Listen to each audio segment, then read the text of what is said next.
ሰላም እንደምን አላችሁ ቤተሰቦች? በስደት ዓለም የምትኖሩ ወገኖቼ ስራ፣ ጤና እንዴት ይዟችኋል? ወንድም እህቶቼ፣ አብዛኞቻችን ሚዲያ እንጠቀማለን። ሚዲያ ስንጠቀም ቲክቶክ፣ ፌስቡክ፣ ዩቲዩብ የተለያዩ ሚዲያዎችን እንጠቀማለን እና በምንጠቀምበት ሰዓት ምን እያደረግንበት ምን እየሰራንበት ነው? ተከፋይ የሆንም እንዲሁም ደግሞ ለመዝናናት ብለን ጊዜያችንን ለማሳለፍ ብለን የምንጠቀምበት የሚዲያ ተጠቃሚዎች ሁሉ እስኪ ቆም ብላችሁ አስቡ። ምን እየሰራን ነው? እኛ በዚህ ሚዲያ ውስጥ ምን እየሰራን ነው? በክርስትና እምነትም ላይ ያላችሁ፣ በእስልምና እምነትም ላይ ያላችሁ እስኪ ተመልከቱ ራሳችሁን። እኛ ከሀበሻ የተሰደድ ነው ከአገራችን ለቀን የወጣ ነው በስደት ዓለም እንድንኖር ባይተዋር ሁነን ብዙ ፍላጎቶቻችንን አግተን በሰው ሀገር ስንኖር ወላሂ ችግሮቻችንን ውጠን ነው እንጂ ደስተኛ ሆነን የምንኖር መስለን የምንወጣው በሚዲያ ደስተኛ ሆነን እንኳን አይደለም። እንደው ፈጣሪ የወፈቀው አንዳንድ ደስተኛ ቢኖር ነው እንጂ በእርግጥ ሰርቶ መኖር በጣም መታደል ነው። ግን ያቺን የመሰለች ሀገር ሁሉም ነገር የሞላት አገር ጥለነው የወጣ ነው። የሀገር ሰላም እኮ አለመሆን ነው። የሀገር ስልጣኔ ማነስ ነው። በሀገራችን ውስጥ ብዙ ክምችት አለ እናውቃለን ሁላችንም። ይሄን ሁሉ ነገር አልፈን ትምህርትም የተማረው ቀለም ብዙ የቆጠረው ሳይሳካለት ቀርቶ በሀገሩ ላይ መስረት በስደት ዓለም ውስጥ እረኛ ሆኖ በረሃ ለበረሃ ሲንከራተት ይታያል። እህቴ ብዙ ዋጋ ከፍላ ያስተማረችሽ ያስተማረሽ አባትሽ ወላሂ ሳይጠቀምብሽ ለወግ ማድረግ ሳያበቃሽ በስደት ዓለም ውስጥ በየቦታው ወላሂ እየተንገላታችሁ የማዳም ታዛዥ ሆናችሁ ትኖራላችሁ። ማሻአላህ ወላሂ ስራችሁን በጣም አከብራለሁ። ሰርቶ የበላን ያህል ሀብታምና ንጹህ የለም። አላህ ይጠብቃችሁ በያላችሁበት ማለት ነው። ነገር ግን ወደ ርዕሴ ስመለስ ሚዲያ ምን እየተጠቀምንበት ነው? እህቶቼ ወንድሞቼ፣ ወላሂ ዘረኝነት ይጠቅመናል እንዴ? በቲክቶክ በዩቲዩብ በፌስቡክ ብዙ ነገሮች ትመለከታላችሁ። እስኪ ተመልከቱ፣ ራሳችንን እንመልከቱ እስኪ። ሃይማኖት የግል ነው፣ የግል አንድ ሰው ፈልጎ ድንጋይ ካመነ ድንጋይ እንዳያምን የኛ ሃይማኖት የተሻለና ወደ ጀነት እንደሚመራ ማሳየት ነው ያለብን። በምን ሙስሊሞች ተመልከቱ፣ ውብ በሆነ አህላቅ የመጀመሪያው ኢልም የሙስሊም ኢልም አህላቅ ነው። ወላሂ አህላቃችን መዛጃችን ሲስተካከል አስተሳሰባችን ንጹህ ሆኖ በሚስተካከልበት ጊዜ ለማንኛውም ሰው በር እንከፍታለን፣ የኛን እምነት እንጣራለን። ምላስ እኮ አይደለም እምነትን የሚጣራው መጀመሪያ ተግባር ነው። ወላሂ እውነቴን ነው የምላችሁ። በሚዲያ ላይ የሃይማኖት ልዩነት አድርገን ባንጣላ ሙስሊም ማህበረሰብ የፈለግሽውን ያህል ትከፋፈላለህ፣ የፈለግሽውን ያህል ትከፋፈያለሽ፣ የፈለግሽውን ያህል ኢማሜ ትከታያለሽ።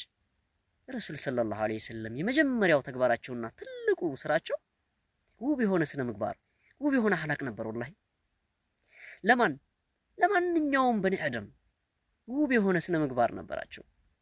የሚጠሩት ውብ በሆነ ስነ ምግባር ነው ለማንኛውም ነፍስ። ታዲያኛ ምን እያደረግን ነው? ሻሃዳ የያዘ የእምነት ተከታይን እኮ ክፍልፍል ባደረጉ ኢማሚዎች ስር ሁነን እነሱንም አከብራለሁ የኢልም ባለቤቶችን።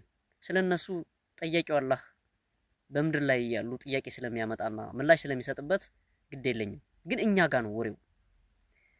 እኛ ግን ሀያ ሊኖረን ይገባል። ወላሂ ብዙ ስሙ ተዘርዝሮ የማያልቅ ክፍፍል ውስጥ እስልምና ገብቷል። እኛ ታዲያ በዛ መከፋፈል ውስጥ ለምን እንሄዳለን? ኢልምን አትኩረት ሰተን ቁርአንና ሐዲስን አይተናል እንዴ? አህላቅ ይኑረን፣ ዝም እንበል። ወላሂ ዝም አውቀን እስከምንረዳ ድረስ።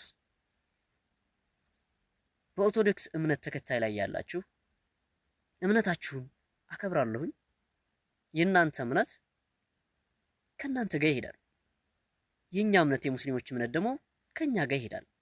እኛ በውብ ስነ ምግባር መጣራት ከቻልን የኛ እውነት ሆኖ ከተገኘ እናንተ ካመናችሁበት ከክርስትና እምነት ተከታዮች ወደ እስልምና ይመጣሉ። የእናንተ ደግሞ የተሻለ ሆኖ የሰው ልጆች አእምሮ ካሳመነ አሁንም ወደ ኦርቶዶክስ እምነት ተከታዮች ይሄዳሉ። እሱ የፈጣሪ ጉዳይ ነው። ከኛ የሚጠበቀው ስበብ ነው። ሁሉም ሰው የራሱን ሃይማኖት የመከተል መብት አለው። በሃይማኖት አትባሉ። በዘር ደግሞ ዘር እኮ ቀለም ነው። ቋንቋው ውህደት ነው። ምንም ሌላ ምንም የምታመጡት ነገር የላችሁም። እንዳለመታደል ሆኖ በብሔር ብዙ ነገር እያያችሁ ነው በሚዲያ ውስጥ። ይበሉና ከፈጣሪ ምላሽ ይሰጣል። ያቺ መከራ አይታ ዋጋ ከፍላ ያሳደገች ያስተማረች ሀገር መምህርን ከፍላ ከአካባቢ ከቀጠና ጀምራ ለእያንዳንዱ የመንግስት ሰንሰለታማ አስተዳዳሪዎች ከፍላ ያስተማረች ያሳደገች ለደረጃ ያበቃች ሀገር በዚህ ሰዓት እናት ምን እያደረገች ነው? ልጇን ለወግ ማድረግ ሳታበቃ በሰው ሀገር ሂዶባት ቀይዋ ባዶ ሆኖ ታማ ተርባ ተጠምታ በልጇ ናፍቆት ተገርፋ ተቀምጣለች። ብዙ የገጠር ማህበረሰብ በድህነት አሮንቃ ውስጥ ነው ያለው። ታታ መንገድ እንኳን የለውም የሚራመድበት። ይሄ የሆነው እኮ በዘረኝነት ምክንያት ነው። አንድ ብንሆን አንድነት ለምንድን ነው የሚያስፈልገው እንዴ? ብሔር ብሔረሰቦች አማራው፣ ኦሮሞ፣ ትግሬ፣ አፋር ሁሉም አንድ ቢሆንና በጣም ቢዋደድ ከአንዱ አካባቢ ወደ አንዱ አካባቢ ጥሩ የሆነ ንግድ ቢኖር እኮ በመቶ ብር ልክ እንደ አረብ ሀገር ማለት ነው በመቶ ብር ብዙ አስቤዛ ማስገባት ይቻላል ወደ ቤት። ምክንያቱም ከአንዱ ቦታ የሌለውን ወደ አንዱ ቦታ ስለማንወስድ። ምድራችን አያበቅልም እንዴ? ያበቅላል። ከየትም እኮ እኛ እናስገባም። ሱብሃንአላህ። ስለዚህ ዘረኝነት አገርን እንደዛ አድቅቆ እኛን ለሰው ሀገር አብቅቶናል። እድሜያችን ግን እየሄደ ነው። እድሜያችን በጣም እየፈጀነው ነው፣ እየበላነው ነው። ወላሂ በስደት ዓለም ላይ ያላችሁ እህት ወንድሞቼ ወላሂ ከዘረኝነትና ከብሔርተኝነት ውጡ። ተዋቸው። ለነሱ ምላሽ ይሰጣል ፈጣሪ። ብዙ እናት አልቅሳለች። ልጇ ተደፍራባታለች። ልጇ በሽተኛ ሆና ያልጋ ቁረኛ ሆናባታለች። ልጇ ተገሎባታል። ልጇ በበረሃ ቀርቶባታል። ልጆቿ በሰው ሀገር ሆነው መሬቱን በአግባቡ የሚንከባከብ የሚያርሰው ጠፍቷል። ለዚህ መላቷል።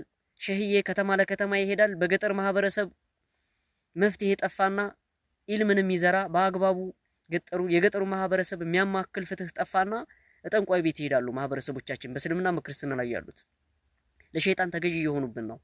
በዚህ ሰንሰለታማ ሁኔታ ውስጥ አገር ተበሳቁላ እኛም ተበሳቁልን። ነገ ጣፋንታችንስ እኛ ጣፋንታችንስ ነገ የኛ አንድነት ያስፈልጋል። ወላሂ ቢያንስ እንኳን እኛ አስተዋጽኦ የለንም ብለን ብናስብ የሚዲያ ተከታታዮችና ተጠቃሚዎች እባካችሁ ወላሂ ፈጣሪ ይጠይቀናል። ወላሂ ከነዛ በብሔር ተከፋፍለው በሃይማኖት ተለያይተው ሰው ላይ እየተቹ ሰውን እያሙ ሰውን እየጎዱ ሰውን እየወጉ በሚዲያ የራሳቸውን ግሩፕ ሰንሰለት ዘርግተው ተከፋይ ለመሆን የራሳቸውን ካፒታል ለማሳደግ የሚንቀሳቀሱ ለሀገርም ለሰው ልጆች ጸር የሆኑት ጋር ተከትለን እኛም ተጠያቂ እንዳንሆን ወላሂ ይፈራለሁኝ። የራሱን ቤት ያላስተካከለ የራሱን ህይወት ያላአመረ ወላሂ ማህበረሰብን አያስተካክልም። ከዑለሞቻችን ሁሉ ሰንሰለታማ ነገሮች ለሀገር የቆሙት እንዳሉ ሆነው እነሱን የሸፈኑ ብዙዎች ድፍርስ ናቸው። ከረሱል ሰለላሁ ዐለይሂ ወሰለም በላይ እውነትን የሚናገር የለም። ረሱል ሰለላሁ ዐለይሂ ወሰለም የኛን ቆሻሻነት ተናግረው አልፈዋል። ስለዚህ ቂያም እንደቀረበ የሚያሳየው የኛን የደፈረስንበትን የቆሸሽንበትን ዘመን አሁን እያየን ነው። እህት ወንድሞቼ ወላሂ ውብ በሆነ አህላቅ ሙስሊም ክርስቲያን እህት ወንድሞቼ ተስማምተን ተዋደን በሚዲያም ስንወጣ መልካም ተናጋሪዎች እንሁን። ከመልካም ንግግር ከውብ ስነ ምግባር ወላሂ ትርፍ እንጂ ኪሳራ የለውም። እህት ወንድሞቼ ሰላማችሁን አላህ ያብዛልኝ። በያላችሁበት አላህ ይጠብቃችሁ።